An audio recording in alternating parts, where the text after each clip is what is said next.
Welcome to Cuisine de Michel. I'm Michelle, and I just wanted to do videos of me cooking to add to my blog and supplement it on YouTube. So welcome. This is not the best high quality thing in the world, but this is just a fun project for me, and who knows where it'll go. So I have my ingredients setting out. We are trying recipes. I always love to try recipes. I'm doing it all the time. Sometimes I create my own, and sometimes I just tweak recipes that I find online. So this recipe that I'm going to be using is one from finecooking.com. I love finecooking.com. And this one is called slow cooked pork and sausage meatballs with porcini sauce. So you can see we've got the slow cooker out over here. We're going to be using that, of course. I already started one part of the recipe. The first thing to do is to mix breadcrumbs and vermouth in a large bowl and set aside for 20 minutes. So that has been sitting here. It is already ready for me to do the next step. The next step tells me that I'm going to be adding my pork and my sausage to the crumbs. So I've got some sweet Italian sausage here, and I've got some ground pork. I'm going to be putting those in there, and it says for me to break the meat up with my fingers as I go. So we're going to be doing that. Now, the original recipe calls for 1 1/4 pounds of the pork, but I only have 1 pound. But I do have a little bit more than that on the Italian sausage, so I think the amount is still going to be just fine. You see, I'm not brand loyal or anything like that. And unlike cooking shows, I don't have everything like all set and prepared because I want to do real cooking, like actual people cook. Put the pork in there. Our Italian sausage, we're going to cut the casings off the Italian sausage. I'm going to get that to go in there. Once we have those combined, then we're going to be adding a few more ingredients. So if you've never done this before, it's pretty easy to open up the casings and take those off. It's not really that big of a deal. So we're going to put that in the bowl as well. I've got 5 of these to do. I've been cooking for a very long time, so I'm very excited about making videos like this because it's going to be a great project for me. And behind the camera is my son. He's helping me out. Hey! And today is, of course, a holiday. This is actually Good Friday when we're making this video. So we are celebrating Easter times at our own house with nobody around because we don't have anyone vaccinated yet for coronavirus. If you're watching this video on a much later date, coronavirus is that terrible thing that happened to us in 2020. And we're still going on about it in 2021, but hopefully we're at the light at the end of the tunnel, and we're going to soon be able to have people over eventually. Maybe I'll be able to do some of these videos with my mom. My mom loves to cook. That's probably where I get my passion from. And we love to get together and cook. And of course, we're lucky enough that everybody likes what we make, usually. Now this is a recipe, as I said, I've never made this recipe before. I am going to make some videos for ones that I have made before, but for now, I'm just trying out a new recipe today, just for fun. Alright, almost got all the sausage pieces in here. And I don't put any, I am married, but I'm not wearing my wedding ring because I don't like to wear a ring, especially if I know I'm going to have to mix with my fingers. Don't want stuff getting in my ring. Whoa, it's disgusting. Alright, so here we go. So, cameraman, you can come on over here. We'll mix this in with our fingers. Go ahead and focus on the bowl.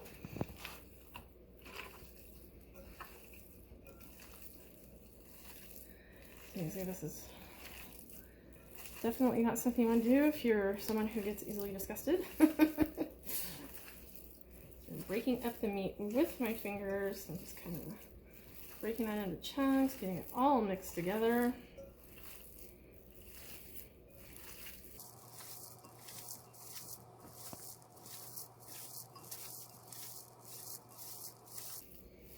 we're starting to get a little bit more uniform on our mixture.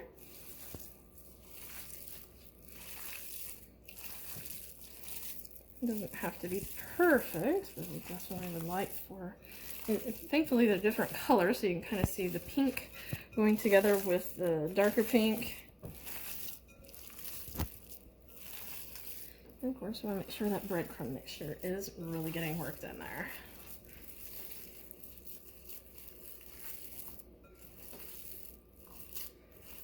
All right, I think we've got a pretty good mix. Just a couple more times just to be sure. Yeah, that's looking pretty darn good now.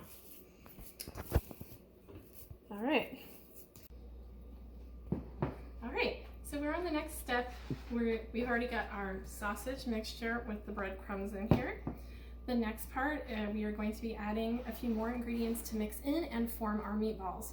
Next ingredient is an egg. Whenever I do eggs, I always like to break them into a separate bowl just in case there's something going on with that. Or if the shell, if I'm not good on my break, definitely don't want that going in. You don't have to watch and throw things away.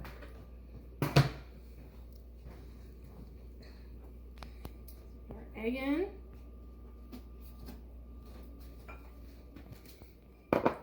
And then we also have 6 tablespoons of Parmesan Reggiano to add in. Rinse off my hand for a second there.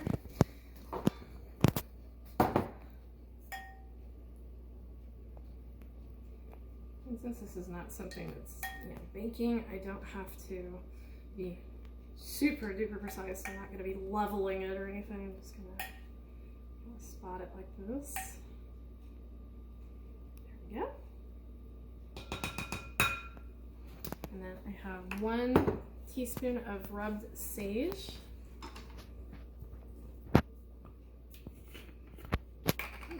Gonna have to buy some more rubbed sage on the stuff.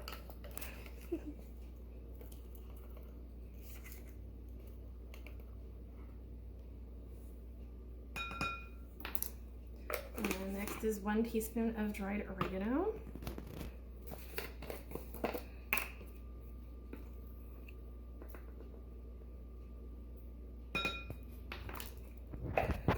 We need 1/2 teaspoon of kosher salt.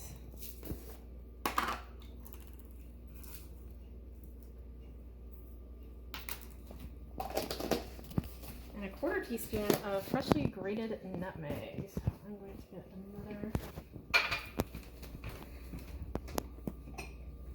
grate my nutmeg into. I love the smell of freshly grated nutmeg. So there's my nutmeg and my grater.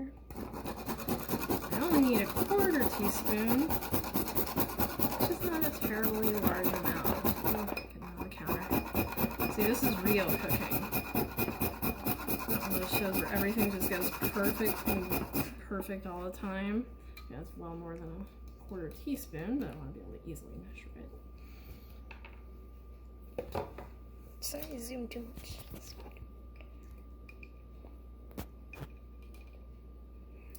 Teaspoon. All right, so now we're going to mix all of this in here together. I'm hoping I can just do it with the fork and not have to do it with my fingers like the last one, but if I have to get it in there with my fingers, that will be okay. In fact, I think I probably could have used this to mix the last part, but it's all right, not a big deal. I'm still gonna end up having to get my hands dirty when I make the meatballs.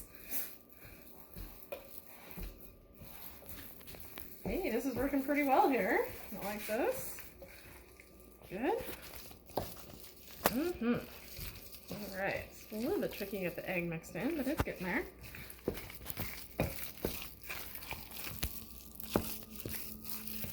Get a good mix on all of those spices everywhere.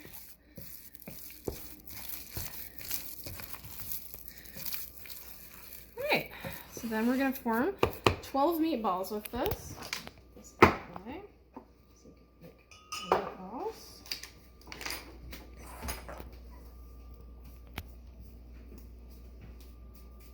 I'll let that off for quick. So I have a nice clean counter here to do that line. That's a clean dishcloth. I was using it earlier for washing things.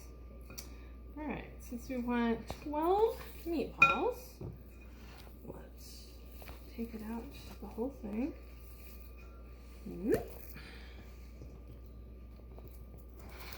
And we'll just divide it up. So about half.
Okay, I've got my 12.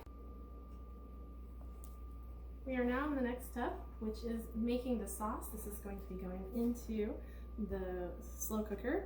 I've already put in the crushed tomatoes. Now I'm expressing my doubts right now about this amount of crushed tomatoes. It says 1 can, which is 14.5 ounces. That's what's in here approximately, maybe just slightly more. The crushed tomatoes typically come in 28 ounces. I don't recall ever seeing a can where crushed tomatoes come in 14.5 ounces, and this doesn't seem like very much sauce for all of this, but I'm gonna put it on to cook and we'll see what happens. So let's put in the rest of the ingredients. We have tomato paste, 1/4 cup.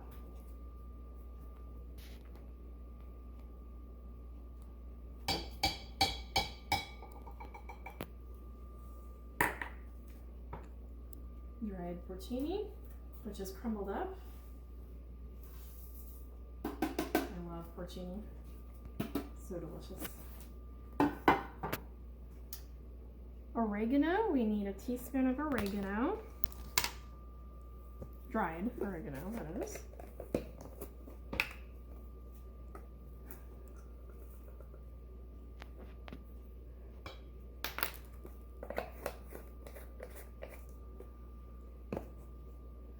Thyme, we need 1 teaspoon of dried thyme.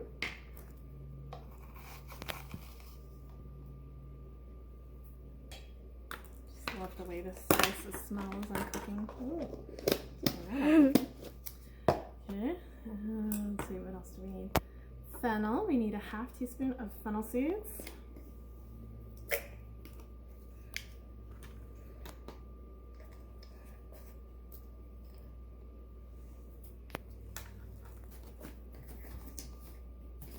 And a 1/4 teaspoon of crushed red pepper flakes.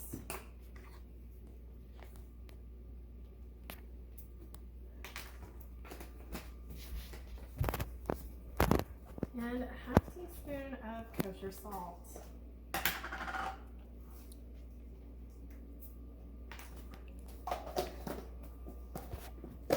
We're going to be mixing that together, and it says we have to mix it together until the tomato paste dissolves. So I'm going to spoon. I love to use wooden spoons. Wooden spoons are very well used. See, it's not like those other, fancy cooking shows. You see a burn mark on mine. So I'm going to stir this all up.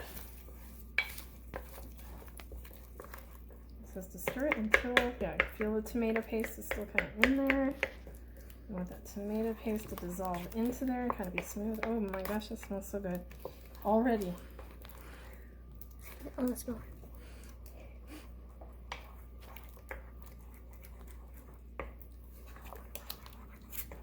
Okay, so we've got this all stirred together. It's a very, very thick sauce. If I feel like after I get this cooking, I may be adding some tomato, some more crushed tomatoes this later. But I do want to make sure the meatballs actually get cooked as well. So it says that next we are going to nestle these meatballs into the sauce. And we have an option to either cook it on low for 8 hours or high for 3 to 4 hours. I think I'm actually going to start it out on high for just 1 hour. And then I'm going to put it to low because I don't really want to cook it on high the entire time. But I'd like it to have that low, slow cook to it. So I'm going to now nestle the meatballs into the seat. I can't even talk correctly. Blah, blah, Exactly. Blah, blah, blah. So we're going to nestle these in here.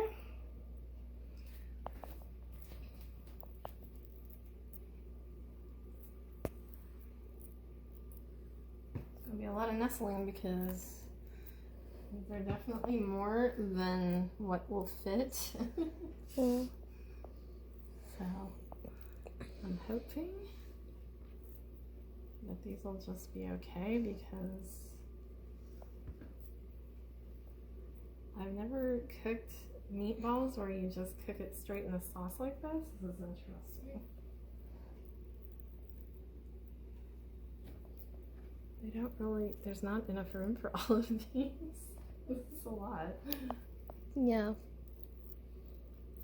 Okay, well that's as nestled as I can make them all get into the sauce. So we are plugged in. I'm going to turn this on high. And I'm going to cover it. And then we're just going to leave it. We're going to leave this for 1 hour. And then we're going to switch. So we'll come back after we do that. Okay, so our product is finished here. It has been cooking. I actually went 1.5 hours on high and the rest of the way on low. I think about 5 hours on low. I didn't actually time it really specifically, but what you see here is I've got some oil that is accumulated on the top. So what I'm going to try to do is if I press my spoon really lightly in there, I just get oil. So I'm going to try to get oil off of the top of the sauce. I've already checked the meatballs to make sure that they were indeed done. It does advise to do that in the recipe, which I already did off camera. It's a little tricky to get the oil. I might not be able to get all of it by any means. And I turned it down to just warm right now to see if I could get it to sit and maybe get the sauce to kind of set up just a little bit. So tricky just to get that oil off of there. But we definitely don't want all that oil mixed in. I don't mind some of it mixed in. And if you really wanted to get rid of the most amount of oil, I know that you can leave a sauce to sit in the fridge and all of the fat will rise to the top. So if you didn't want to have this right away, we're going to have it right away. So we definitely are not going to be waiting on this.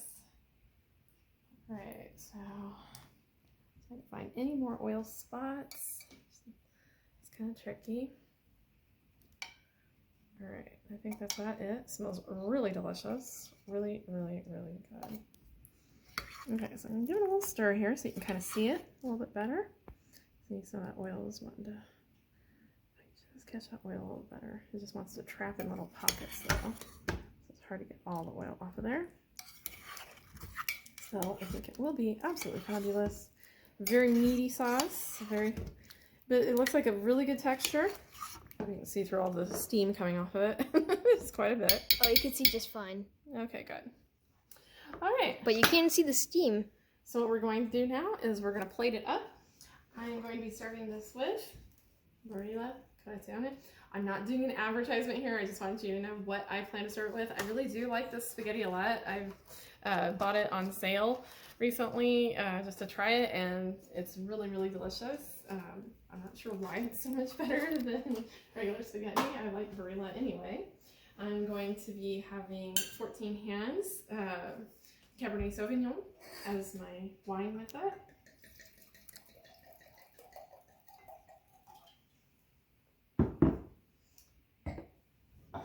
Now let's plate it up and see how it looks at the end here.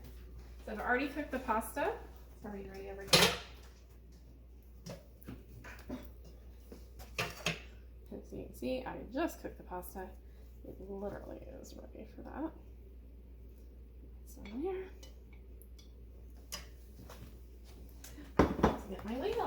so rude. Gotta have my ladle. How in the world would I expect to get my sauce out if I don't have my ladle? Oh, it just looks gorgeous, really. That is awesome looking. And so you can see, here's my final product. Nice, wonderful pairing here, and I'm expecting this to be really delicious. So thank you for joining me for this cooking, my first cooking on camera, and I'm hoping to do many more of these. Au revoir!